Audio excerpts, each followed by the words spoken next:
Olá pessoal, bem-vindos a mais um episódio de Crime. Sim, estou de volta com o Mini normal. A gente vai começar a fazer alternados agora os 1001 Medinhos com o Mini 1001 Crimes. Então deixem seus comentários o que vocês estão achando do 1001 Medinhos. Mande sua história para o 1001crimes@gmail.com. E é isso, não tem recado, bora lá pro caso de hoje.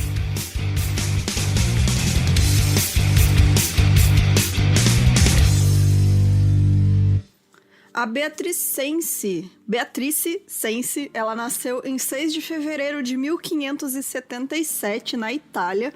Ela era filha da Ercília Santa Croce e o conde Francesco Cenci, que era um homem muito violento, todo mundo sabia disso. Quando a Beatrice tinha 7 anos, a mãe dela morreu em junho de 1584 e a família vivia em Roma, no Palazzo Cenci, que foi construído sobre as ruínas de um palácio medieval fortificado nos limites do gueto judeu de Roma. Então, junto com a Beatrice e o seu pai, viviam também o irmão mais velho dela, o Giacomo, a segunda esposa do Francesco, a Lucrezia Petroni, e o Bernardo, que era filho, então, desse segundo casamento do Francesco com a Lucrezia. Entre as outras posses da família também tinha um castelo chamado La Rocca de Petrella Salto, que era uma pequena aldeia perto de Rieti, ao norte de Roma. Então o Francesco Cenci, ele abusava e espancava a esposa e os filhos. Ele chegou a abusar sexualmente da Beatrice e ele tinha sido preso por outros crimes já também. Ele era muito corrupto, mas graças, claro, à leniência com que os nobres eram tratados naquela época e hoje em dia também, né? Ele foi libertado cedo e ele nunca sofreu consequência nenhuma sobre as coisas horríveis que ele fazia. Inclusive, existem testemunhos, né, de criados do castelo onde as mulheres ficavam, que a Beatrice era obrigada a esfregar os testículos do seu pai. Ele sofria de um problema de pele, então ele obrigava ela a esfregar ele com o corpo inteiro dele, né, com um pano. Ele obrigava ela a segurar o pinico embaixo das pernas dele quando ele fosse fazer xixi ou cocô. Enfim, ele era uma pessoa horrorosa. A Beatrice já tinha tentado informar as autoridades sobre os frequentes maus tratos, mas nada aconteceu. E embora todos em Roma soubessem que tipo de pessoa era o seu pai. Todo mundo sabia, mas ninguém fazia nada, porque o cara era um conde, né? Tinha muito dinheiro. Então, quando ele soube que a filha tinha denunciado ele, o Francesco mandou a Beatrice e a Lucrécia para longe de Roma para morar naquele castelo rural da família, né, o La Rocca, onde elas eram basicamente prisioneiras, elas não podiam sair de lá. Os 4 Cenci, então, né, a Lucrécia e os 3 filhos decidiram que eles não tinham outra alternativa a não ser tentar se livrar do Francesco e todos juntos organizaram um complô para tentar matar ele. Então, em 1598, durante uma das estadias do Francesco nesse castelo onde ficava a família, 2 vassalos, um dos quais era amante secreto da Beatrice, que na época tinha por volta dos 20 anos, eles ajudaram a drogar o homem, e aí eles espancaram o Francesco, né, com golpes de machado ou martelo, e inclusive eles achavam que tinham drogado ele o suficiente, mas ele acabou acordando no meio do ataque. Mas, enfim, eles conseguiram matar ele com golpes, né, com essa arma pontiaguda, e jogaram ele da varanda para parecer com que ele tivesse sofrido um acidente. Eles, inclusive, fizeram um buraco na varanda para fazer, ele caiu. Só que o buraco nem era tão grande para que o corpo dele pudesse passar. Mas, obviamente, ninguém acreditou que a morte fosse acidental. E isso já aconteceu logo que foram lavar o corpo, né, na piscina do castelo. Piscina, né, no lago, um negócio que tinha lá com água. As pessoas da vila todas se reuniram, chamaram os padres, enfim, porque foi aquele auê quando morreu o cara. E aí eles começaram a lavar o corpo e as questões começaram a ser levantadas, né? Enquanto eles enxaguavam o sangue do rosto do conde, eles encontraram 3 feridas na lateral de sua cabeça, 2 na têmpora direita, e a maior tinha mais ou menos um comprimento de um dedo. O ferimento mais profundo era próximo ao olho direito, e uma das mulheres encarregadas de lavar o corpo, cujo nome era Doroteia, fez comentários irreverentes sobre o morto, ficou lá fazendo piada. Ela chegou a enfiar o dedo indicador na ferida com um prazer terrível, segundo as testemunhas. Um dos padres que estava lá testemunhando tudo isso era Dom Scossa, que disse mais tarde: não pude mais olhar para ele. O Porzia Catalano, que era outro observador, disse também: desviei os olhos para não ter de olhar, porque me assustava. Isso, segundo eles, devido à situação que estava o corpo, né? Ele estava todo espancado, assim, irreconhecível. E não foi a piada da Doroteia que atingiu os sacerdotes, porém, tanto quanto a natureza das feridas.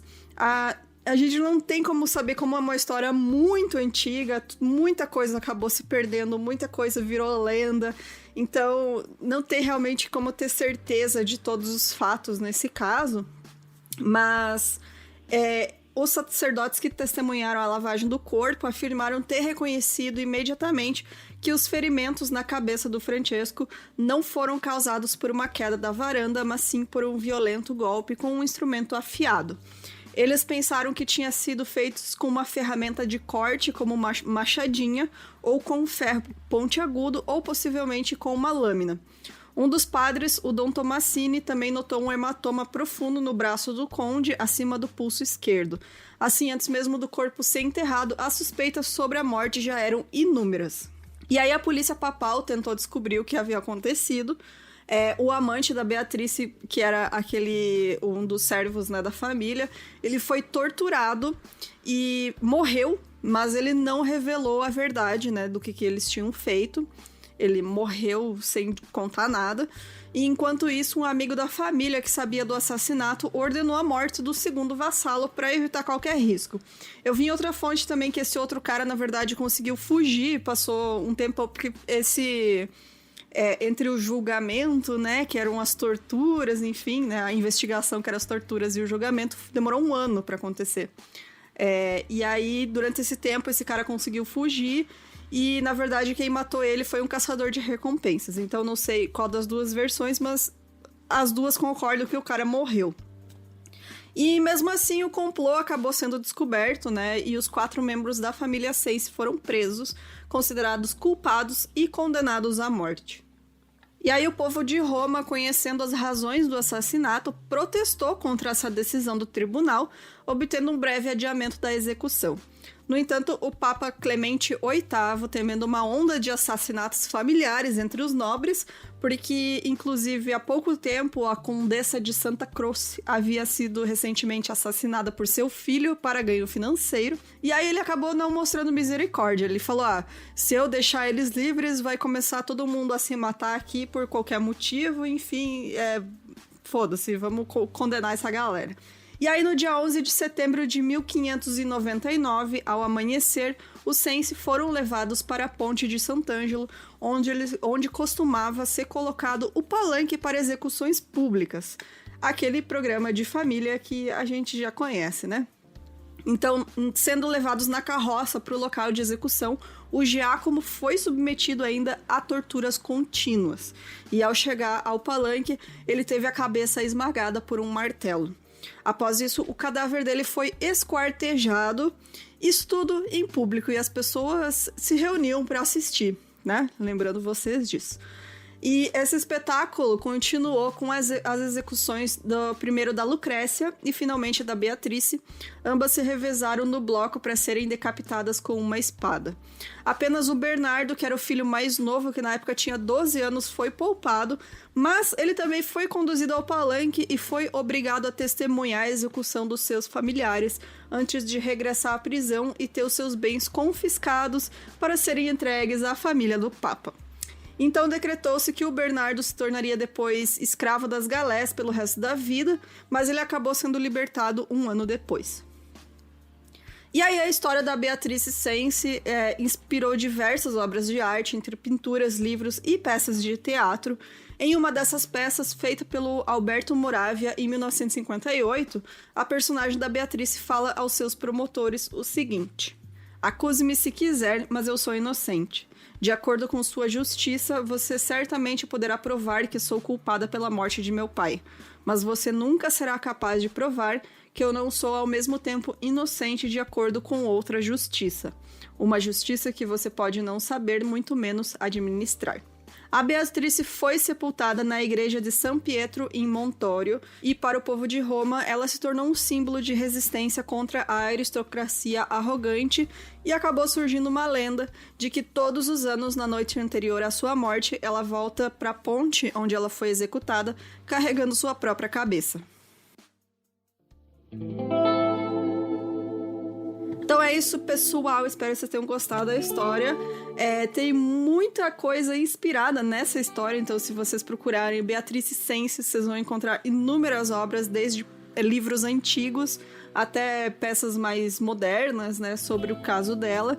E também tem muita gente pesquisando sobre o que é real, o que não é nessa história, porque já faz tanto tempo, e virou meio que uma lenda urbana de Roma, a história da Beatrice. E se você tiver qualquer sugestão de caso, manda pra gente no e-mail milcrimes@gmail.com.